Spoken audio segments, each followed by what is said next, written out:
Nari's hands shook as she pulled herself from the twisted metal that used to be her research vessel. The impact had been brutal.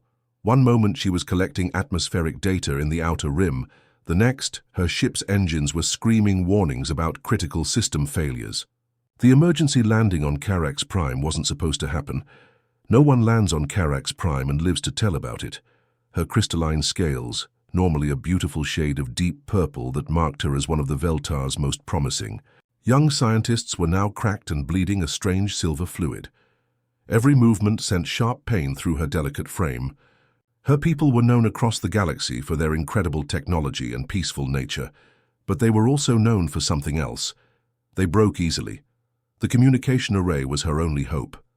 Nari crawled through the wreckage, searching for the emergency beacon that would signal her location to any passing ships. Her long, thin fingers worked frantically to reconnect the damaged circuits. The device sparked once, twice, then went dead again. She needed more time, but time was something she didn't have on this world. Carax Prime earned its reputation as a death world for good reason. The planet was covered in dense, dark forests where the trees grew so thick that sunlight barely reached the ground. The air was heavy and humid, making it hard for her to breathe. Strange sounds echoed through the wilderness, sounds that made her blood run cold. This wasn't just a dangerous planet.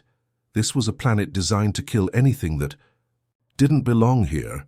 As she worked on the beacon, Nari heard something that made her freeze.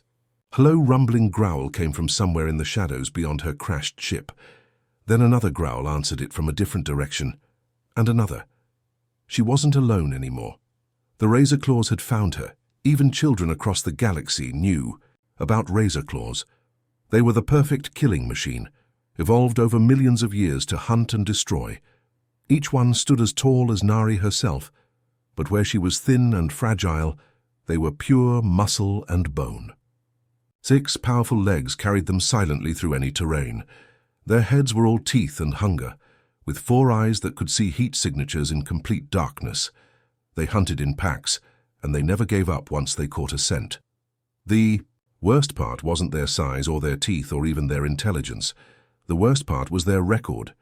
In all the documented history of space exploration, no one had ever survived a razorclaw attack. Not once. The few research teams that had tried to study them from a distance had simply vanished.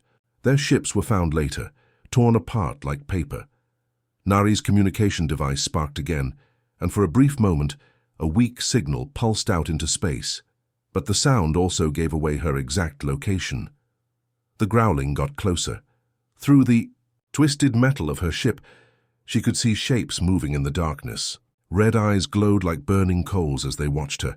She had 2 choices: keep working on the beacon and hope it would send a signal before the pack reached her, or run deeper into the ship and try to hide. Either way, she knew how this would end. The Veltar were explorers and scientists, not fighters. Her people solved problems with technology and diplomacy, not violence. Against creatures like this, all her knowledge meant nothing. The razor claws were coming, and Nari was about to become another name on the list of those who never returned from Carax Prime. Do-hyun was halfway through stripping copper wiring from an abandoned mining station when his scanner started beeping. The sound cut through the silence of space like a knife. He'd been working alone for 3 months now, moving from one piece of space junk to another, collecting anything valuable enough to sell at the next trading post. The life of a salvage operator wasn't glamorous, but it was honest work. More importantly, it kept him away from the populated systems where asking too many questions could get a person in trouble. Out here in the empty sectors, nobody cared who you were or where you came from. They only cared if you had credits to spend. The scanner showed a distress signal coming from Carax Prime, about 6 hours away at full burn. Do-hyun frowned as he looked at the readings. Carax Prime was marked as a restricted world in every navigation database he'd ever seen. The kind of place that had big red warnings telling pilots to stay away, unless they wanted to end up dead. But distress signals meant people in trouble, and people in trouble sometimes meant salvage opportunities. Not that he was heartless enough to leave someone to die just for profit, but a man had to make a living somehow. What really caught his attention was the signal itself. It wasn't like anything he'd seen before.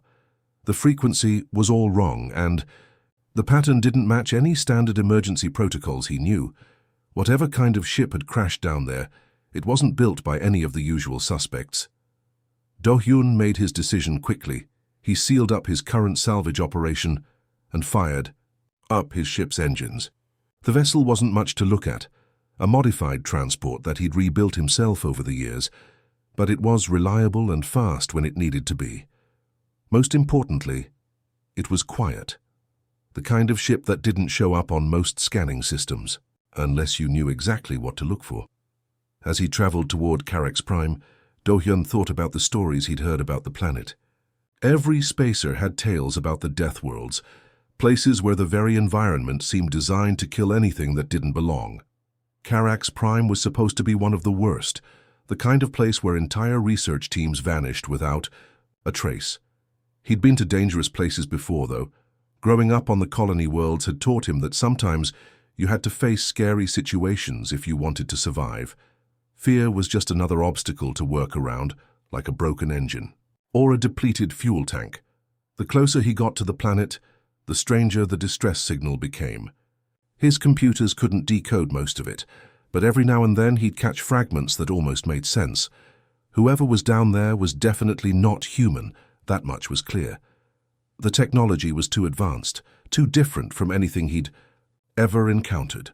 Most species in the galaxy had heard rumors about humans, but they treated those stories like fairy tales. Violent primitives who'd supposedly wiped themselves out in wars thousands of years ago. The few humans who still traveled between the stars kept quiet about their origins, letting the myths persist. It was safer that way. Do-hyun had no idea that he was about to make first contact with an alien species. He thought he was just responding to a standard distress call, maybe picking up some valuable salvage in the process. He had no way of knowing that down on that death world, a terrified young scientist was about to witness something that would change her entire understanding of what it meant to survive in a hostile universe. The planet grew larger in his view screen. As he prepared for atmospheric entry, Do-hyun's ship broke through the thick canopy of Carax Prime just as the sun was setting. The forest below looked like a black ocean, with twisted trees reaching up like grasping fingers. His thermal scanner immediately lit up with movement, lots of movement. Whatever was down there wasn't friendly. He found the crash site quickly. Enough. The alien vessel had carved a deep scar through the forest when it went down, leaving a trail of broken trees and scattered metal. But what caught his attention wasn't the wreckage. It was the circle of heat signatures surrounding it, razor claws. He'd heard about them in the rougher spacer bars, usually from drunk pilots telling stories that nobody believed. Six-legged killing machines that hunted in packs and never left. Survivors. Looking at his scanner now, Do-hyun counted at least 8 of them moving in a tight circle around the crashed ship. Inside the wreckage, one small heat signature huddled in what looked like a makeshift shelter. Whoever had survived, the crash was trapped, and the predators were closing in for the kill.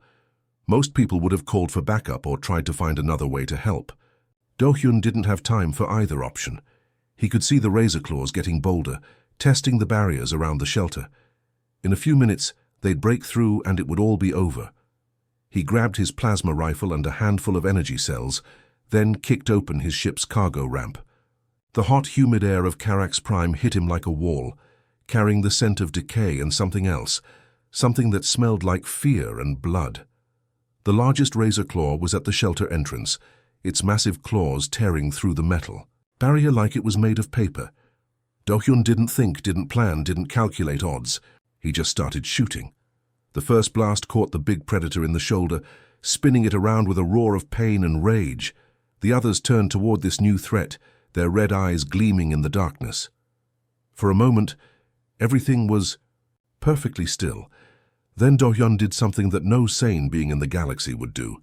He started running straight at them, still firing. Inside her shelter, Nari watched through a crack in the metal and couldn't believe what she was seeing.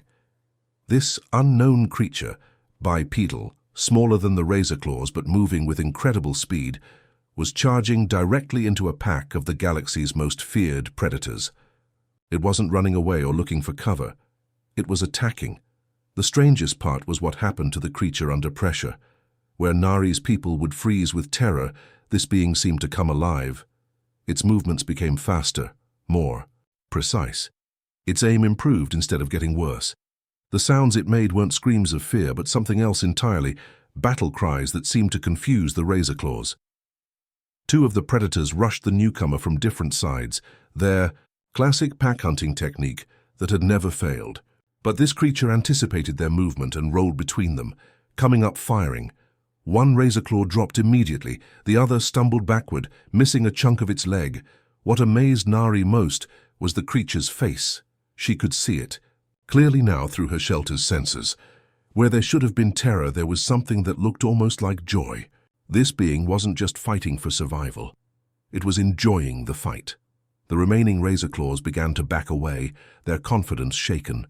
In thousands of years of evolution, they'd never encountered prey that fought back with such ferocity. Their pack instincts were telling them to retreat, but their hunger kept them circling. Do-hyun reloaded his weapon without taking his eyes off the predators. His heart was pounding, but not with fear.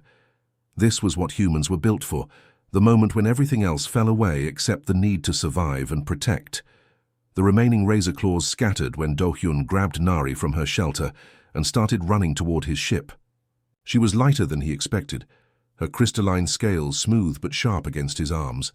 Her large eyes stared at him in complete shock as he carried her through the forest. "Can you run?" he asked, setting her down near his ship's ramp. Nari nodded, though she wasn't sure she could trust her legs. This creature, this human, though she didn't know that word yet, had just done the impossible. He'd made a pack of razor claws retreat. Her people had stories about brave warriors from ancient times, but they were just myths. Real beings didn't charge into certain death and come out winning. They made it to the ship, just as the razor claws regrouped. Do-hyun was sealing the cargo ramp when something massive slammed into the hull. The whole ship shook, and warning lights started flashing across the control panel.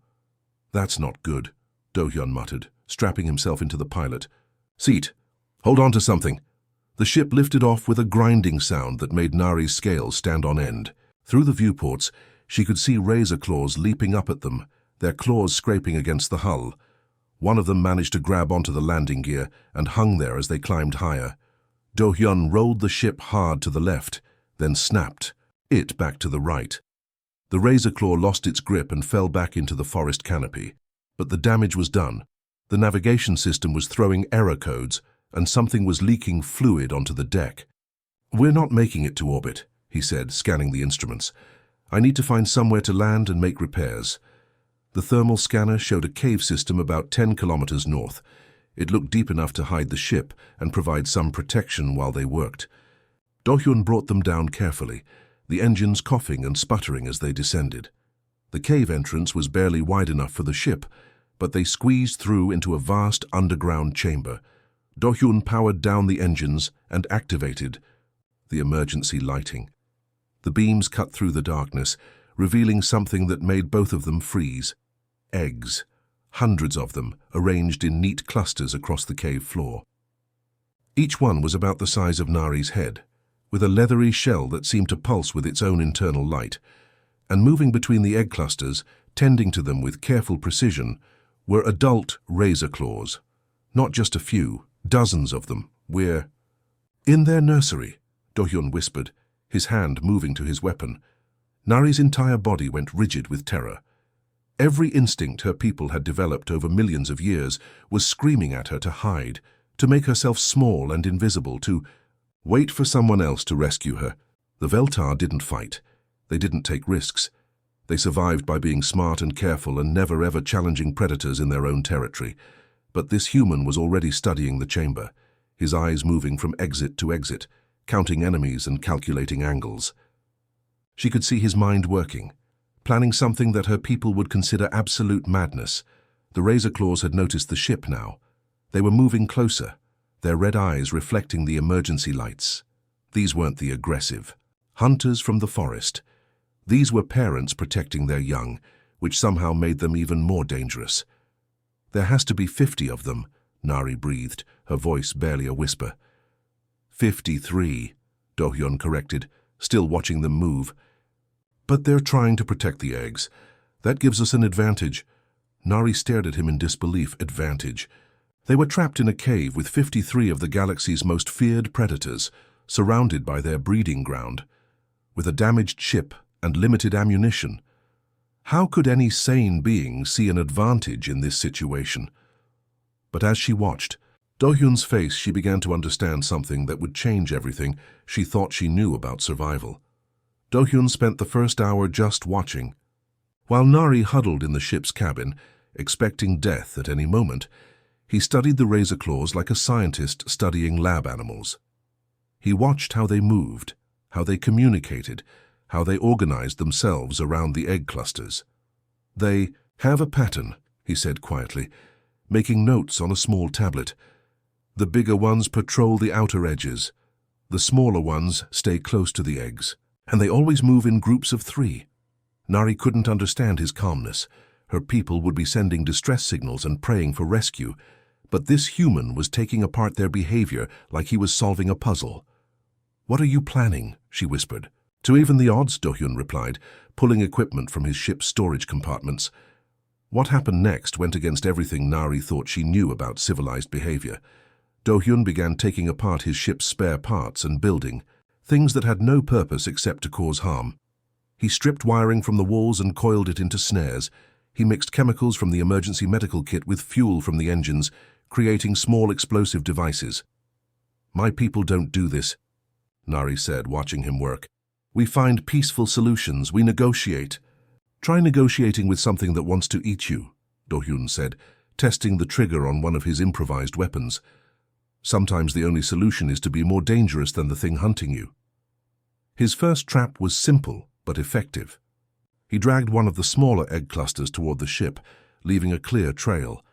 When 3 razor claws came to investigate, they triggered a concealed snare that sent an electrical surge through the cave floor. 2 of them collapsed immediately. The third stumbled backward, right into a second trap that brought down a pile of loose rocks. But that was just the beginning. Do-hyun started using the razor claw's own instincts against them. When a patrol group found their dead packmates, they called for help with a series of howls and clicks. More razor claws came running from deeper in the cave.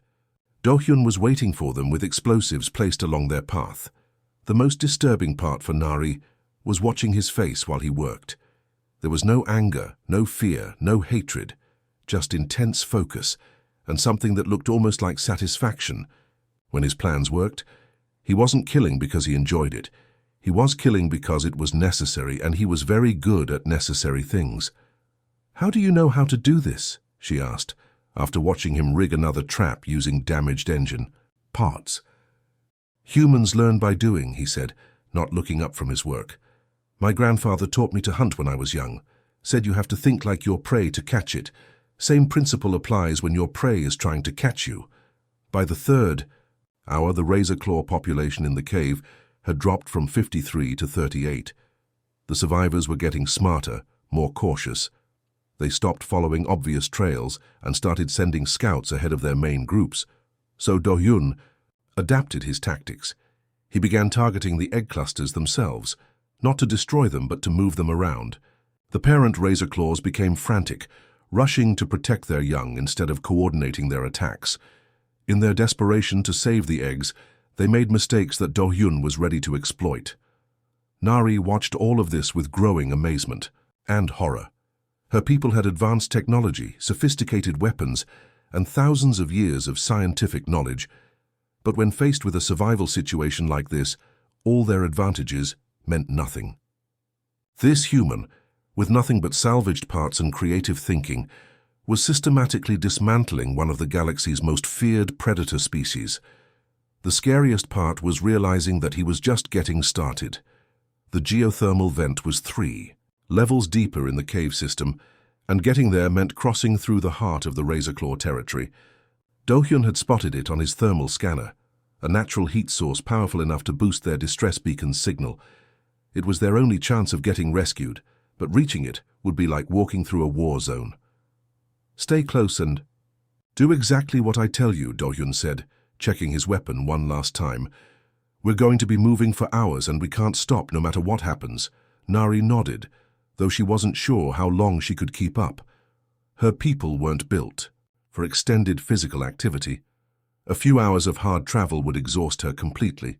But watching Do-hyun prepare, she got the feeling that exhaustion wasn't something he worried about. They started moving at dawn, when the razor claws were less active. Do-hyun led the way through narrow passages and hidden tunnels, always staying ahead of the patrols. What amazed Nari was his energy level. While she was already breathing hard after the first hour, he seemed to be getting stronger. "How are you not tired?" she whispered during a brief rest. "I am tired," he replied, scanning the passage ahead. "But tired doesn't mean stop. It just means you have to push through it." The first real test came when they encountered a group of 5 razor claws blocking their path. There was no way around them, and no time to set up elaborate traps. Do-hyun simply started shooting and moving, using the narrow tunnel walls to limit how many could attack him at once. The fight lasted 20 minutes. Nari watched in disbelief as Do-hyun took hit after hit, but kept fighting. A razor claw raked across his shoulder, tearing through his clothes and leaving deep cuts. Blood ran down his arm, but he didn't even seem to notice. Another swipe caught him across the ribs, and she could see the wound was serious. Any of her people would have been incapacitated by injuries like that, but Do-hyun just adjusted his grip on his weapon and kept firing. "You're hurt," she said when the fight was over. "I'm functional," he corrected, pressing a piece of torn cloth against the worst cut. "Hurt is when you can't do your job anymore." They kept moving. Hours passed, then more hours. Nari's legs felt like they were made of lead, and her crystalline scales were starting to crack from the stress. But every time she thought about stopping, she looked at Do-hyun and saw that he was still going. His injuries were getting worse. By the 6th hour, he was favoring his left leg, where a razor claw had caught him with a glancing blow. His breathing was labored and sweat poured down his face. But when razor claws appeared, he fought with the same intensity as when they'd started. "This is impossible," Nari gasped during another brief rest. "No one can keep going like this." "My species evolved to do this," Do-hyun said simply. "On my homeworld, we hunted by running our prey to exhaustion. We didn't need to be faster or stronger. We just needed to last longer than anything else." The truth of it hit her like a shock. This wasn't unusual behavior for humans. This was what they were designed for. While her people had developed technology to solve problems, his people had developed the ability to simply outlast any challenge. They reached the geothermal vent after 14 hours of constant movement and fighting. Do-hyun immediately started setting up the beacon booster, his hands steady despite exhaustion and blood loss that should have killed him hours ago. "How?" Nari asked, collapsing against the cave wall. "Because stopping isn't an option," he said, connecting the final wire. "Not when someone's counting on you to get them home." The beacon activated with a strong, clear signal that would reach across star systems. The change in the razor claws started small. Nari noticed it first in the way they moved, less confident, more hesitant. These creatures that had ruled Carax Prime for millions of years were starting to act like prey instead of predators. It began after Do-hyun's latest encounter with a hunting pack. Instead of his usual defensive tactics, he had done something completely unexpected. When 3 razor claws cornered him in a narrow passage, he didn't retreat or look for cover. He charged straight at the largest one, using himself as bait to draw all 3 into a trap he'd set up earlier. The plan worked perfectly, but it left the surviving razor claws deeply confused. In their entire evolutionary history, nothing had ever used itself as bait. Prey was supposed to run, hide, or fight, desperately for survival. It wasn't supposed to deliberately put itself in more danger. "So they're scared," Nari observed, watching a group of razor claws through her scanner. "Look at their body language. They're actually afraid of you." Do-hyun studied the readings and nodded. "Good. Fear makes them predictable." What Nari was seeing went against everything she understood about natural order. Razor claws were apex predators. They sat at the top of the food chain on one of the galaxy's most dangerous worlds. Nothing was supposed to scare them, especially not a single individual from an unknown species. But as the hours passed, the evidence became undeniable. The razor claws were changing their behavior patterns completely. They stopped hunting in small, groups and started moving in larger packs for safety. They avoided areas where Do-hyun had been, even when those areas were clear. Most telling of all, they started making retreat calls, sounds that razor claws supposedly never made. "This shouldn't be possible," Nari whispered, watching another pack back away from a corridor where Do-hyun had left obvious signs of his presence. "They're the perfect hunters. They don't retreat from anything." "Perfect for hunting normal prey," Do-hyun corrected, checking his improvised weapons. "But I'm not normal prey. I'm something they've never encountered before, something that hunts back." The psychological warfare escalated when Do-hyun started leaving trophies. After each successful trap or ambush, he would take something from the fallen razor claws, a claw, a piece of hide, a tooth, and display it prominently where the others would find it. The message was clear. I was here, and I won. The effect on the surviving razor claws was devastating. They began avoiding entire sections of their own territory, creating safe corridors that Do-hyun could move through unopposed. Their hunting calls became desperate, almost panicked. Some of them started fleeing at the first sign of human presence, abandoning their posts and their responsibilities to the nest. "You're not just surviving," Nari realized, watching Do-hyun methodically dismantle another trap site. "You're conquering them. On their own world, in their own territory, you're making them afraid to exist." Do-hyun paused in his work and looked at her seriously. "That's what humans do. We don't just adapt to hostile environments. We make them less hostile. If something tries to kill us, we kill it back until it learns not to try. If a world is dangerous, we make it more dangerous for everything else than it is for us." The full scope of what she was witnessing finally hit Nari. This wasn't just one human surviving against impossible odds. This was a demonstration of what humans were capable of when pushed to their limits. Her people had developed technology to overcome challenges. Do-hyun's people had simply become the biggest challenge that any world could face. A new sound echoed through the caves, something Nari had never heard before. It was the sound of razor claws calling to each other, but the tone was different, urgent, frightened. They were warning each other about the human. The alpha emerged from the deepest part of the cave system like a nightmare made real. Nari had thought the regular razor claws were terrifying, but this creature was something else entirely. It stood twice as tall as Do-hyun, with muscles that rippled under scarred hide, and claws that looked like they could tear through starship hull plating.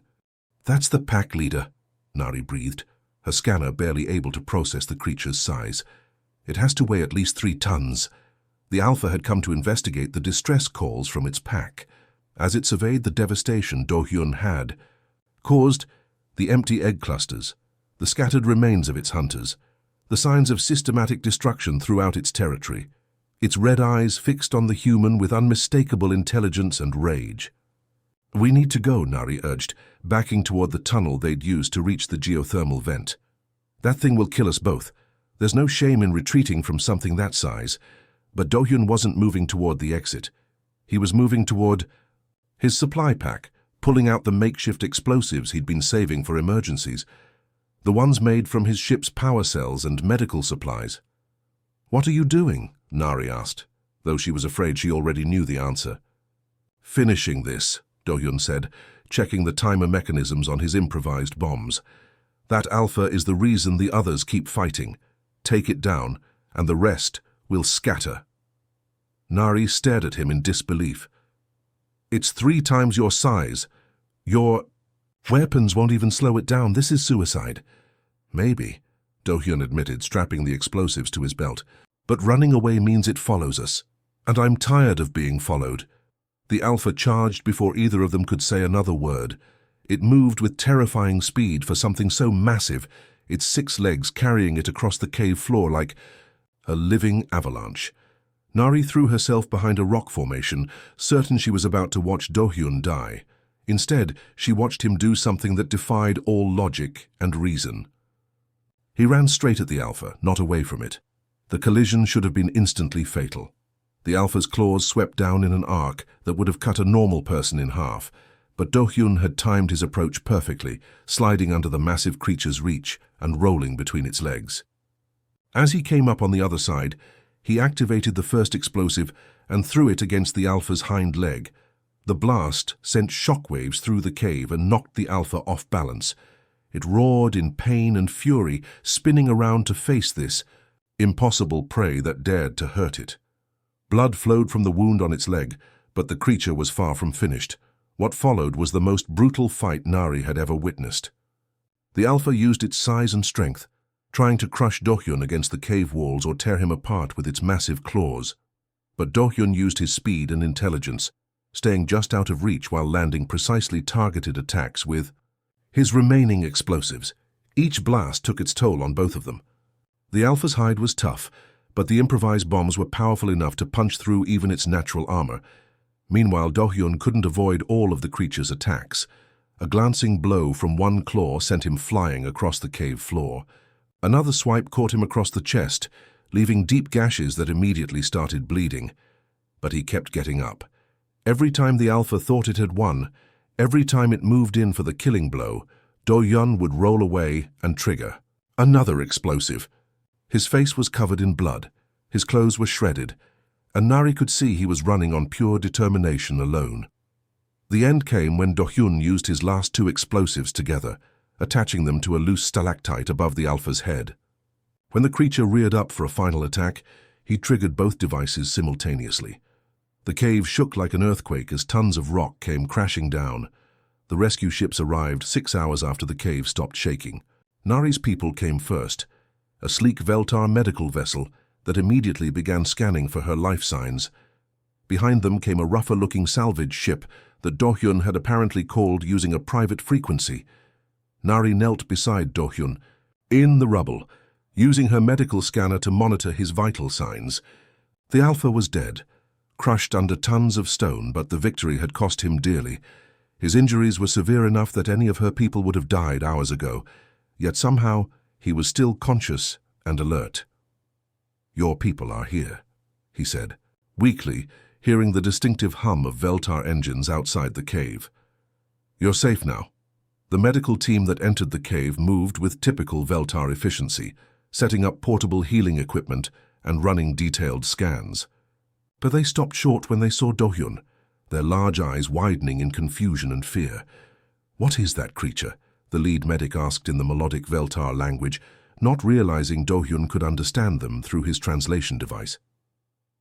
"Oh, survivor," Nari replied simply, switching to standard galactic so Do-hyun could follow the conversation. "He saved my life." The medic examined Do-hyun's wounds with professional detachment, clearly amazed that he was still alive. "These injuries should have been fatal. What species is this? I've never seen anything like it in the medical databases." That was when Nari realized the choice she had to make.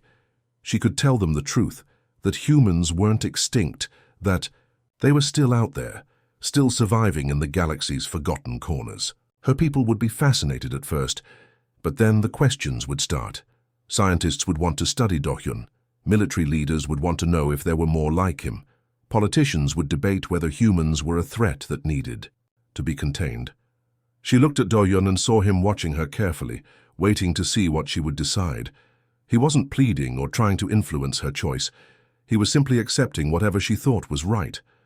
"I don't know what species he is," she said finally. His ship's computer was damaged in the crash. The identification records were corrupted. It was a lie, and they both knew it. But it was also protection. The medics worked on both of them while the salvage crew, Do-hyun's people, she realized, loaded his ship and equipment onto their vessel. They moved with practiced efficiency, like they'd done this kind of extraction before. One of them, a woman with scars across her hands, caught Nari's attention. "Thank you," the woman said quietly, nodding toward Do-hyun. "For not asking questions you don't need answers to." "There are more of you," Nari said. It wasn't a question. "Enough," the woman replied. "We keep to ourselves, work the salvage runs, hand freight routes that nobody else wants. Most species think we're just another minor race from the outer colonies. We like it that way." As they prepared to leave, Do-hyun managed to sit up despite his injuries. "Why?" he asked Nari. "Your people could learn a lot from studying someone like me. Why protect a stranger?" Nari thought about everything she'd witnessed. The impossible endurance, the creative violence, the refusal to give up even when facing certain death. She thought about her own people, safe in their advanced cities, protected by technology and treaties, and the assumption that civilized beings didn't need to fight their own battles. "Because sometimes the galaxy needs people who are willing to fight monsters in the dark," she said. "And maybe it's better if the monsters don't know you're coming." When she returned home, Nari filed a standard report about equipment failure and natural predator encounters.